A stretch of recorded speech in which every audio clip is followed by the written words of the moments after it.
گزشتہ 14 سالوں سے فرانس ہمارے پیارے نبی محمد صلی اللہ علیہ وآلہ وسلم کی شان میں گستاخیاں کرتا آ رہا ہے، کبھی میگزینز کے تھرو اور کبھی کارٹون کے ذریعے سے، اور ابھی حال ہی میں فرانس کے صدر میکرون نے ہمارے نبی اور ہمارے اسلام کے خلاف گستاخانہ بیان دیا ہے۔ ان کے اس بیان کے اوپر پوری دنیا کے مسلمانوں کے اندر غم و غصے کا سلسلہ جاری ہے۔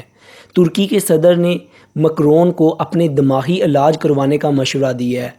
ان کی اس بات کی وجہ سے مکرون نے اپنے ایمبیسیڈرز کو ترکی سے واپس بلا لیا ہے۔ ترکی کے علاوہ ایران، قطر، OIC کے ڈیفرنٹ ممالک نے بھی مکرون کے اس گستاخانہ بیان پر شدید مزاحمت کی ہے۔ اسلامک دنیا میں فرانس کی پروڈکٹ سے بائیکاٹ کرنا ایک ٹاپ ٹرینڈ بن چکا ہے۔ کویت میں فرانس کی پروڈکٹ کو سٹور سے ہٹا دیا گیا ہے۔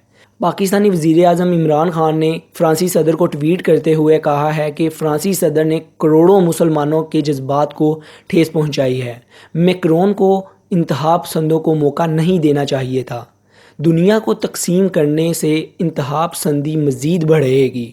پاکستانی گورنمنٹ کو چاہیے کہ مکرون کے اس گستاخانہ بیان کے اوپر شدید مزاحمت کریں، فرانس کے ساتھ ان کی پروڈکٹ کا بائیکاٹ کریں، ان کے ساتھ ٹریڈنگ روکیں، ان کے ساتھ امپورٹ ایکسپورٹ روکیں، ڈیفرنٹ پالیسیز کو بنائیں اور ایکسیپٹ کروائیں تاکہ دوبارہ سے فرانس یا کوئی اور پوری دنیا میں ممالک ہمارے نبی کے خلاف، ہمارے اسلام کے خلاف کچھ نہ بول سکے۔